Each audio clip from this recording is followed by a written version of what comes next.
I stared down at my desk, and in my head, I begged Mr. White not to call on me. Georgina, he said, how about reading us your report on volcanoes? I looked at the paper in my hand. I had made my writing real big so I could fill up a whole page like we were supposed to. Everybody else had used their computers or gone to the library, but not me. All I could do was sit in that nasty house making stuff up. With my face burning, I read my report about how volcanoes are like mountains with a hole in the middle, and then fire comes out and hot lava runs down the side.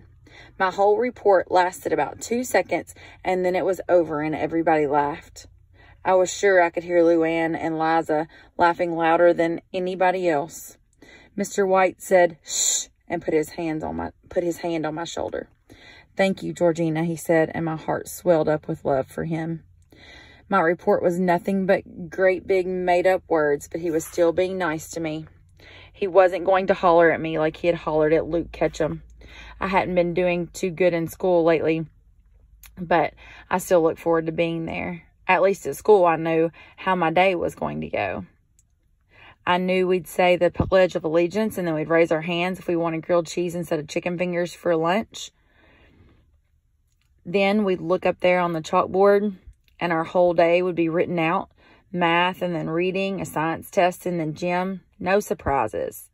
Not like after school, when I never knew what was going to happen next. It seemed like something new was always coming my way, and most times it wasn't good. Like that very day of my volcano report, when me and Toby got back to the car and Mama was sitting there all red-faced and crying. Toby lunged right through the open window and hugged her so hard I thought she was going to choke. She peeled his arms from around her neck and said, y'all get in the car.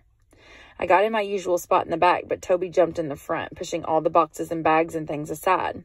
He kept on saying, what's the matter, Mama? And she wouldn't answer. Nobody said anything as we sped along the streets of Darby. Mama gripped the steering wheel with both hands, her knuckles white and her elbows locked stiff. Whoop.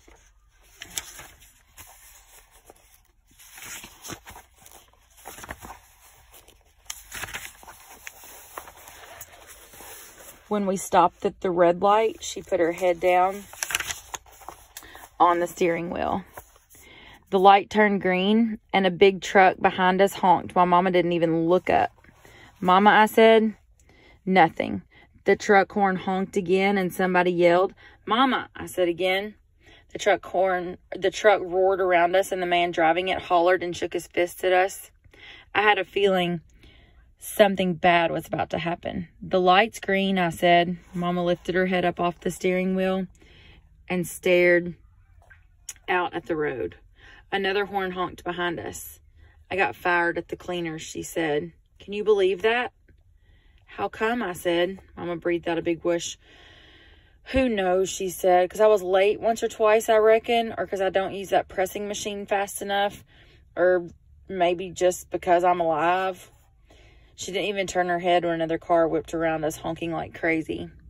Maybe you better get out of the road, I said. Maybe I better get out of the whole darn world, she said, and sounded so mean.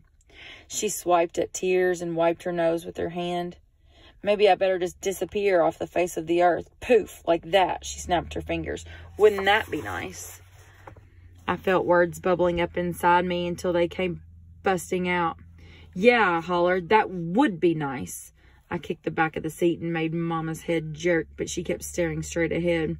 Why don't you disappear? And then me and Toby can do what we want. Right, Toby? I poked the back of Toby's head, but he just rocked back and forth, sniffling. Another car horn honked, and Mama sat up straight like she had just woke up. She brushed the hair out of her eyes and started driving again. Nobody said anything as we turned down the dirt and gravel road that led to the house. The car squeaked and bounced and rattled. Then we stopped. Mama turned off the engine, and the car gave one last little shudder. We gathered up things and made our way through the prickly bushes to the front porch. And then we all three stopped dead in our tracks and stared at that old house. Boards had been nailed in a giant X over the front door. Someone had written on the boards in great big letters, "This is private property, keep out." They had added about 1 million exclamation points, so it looked like this: This is private property. Keep out. Mama dropped her stuff right off at the porch into the bushes. Blankets and pillows and everything. Then she sat down on the rickety steps and hollered at a bunch of cuss words that echoed through the woods. Toby got all blubbery, but I just stood there looking at that boarded up door. I was surprised how bad I felt, seeing as how I hated that house. But I guess it'd been better than the car after all. I watched the back of Mama's head, and I could almost see her sadness swirling around her. It's a good thing you made us take our stuff out of there every day, I said. She just stared out at the woods. Toby was whimpering and pulling the blankets up out of the bushes. That would have been awful if our stuff was locked up in there, I said. Mama kept staring out at the woods. I guess Beverly Jenkins was wrong about this house, I said. I guess the owner doesn't want us here after all. Mama turned her head slowly and looked at me, and her face didn't show anything. Not mad, not sad, not anything. Then she stood up and gathered the rest of the blankets and stuff. Come on, y'all, she said. Me and Toby followed her out to the car and climbed in. As we made our way back up the gravel road toward the highway, I hummed a little bit, trying to clear the heavy air in the car. Georgina, please, Mama said, so I hushed up. I stared out at the world passing by my window, and I made up my mind. I was definitely gonna steal that dog.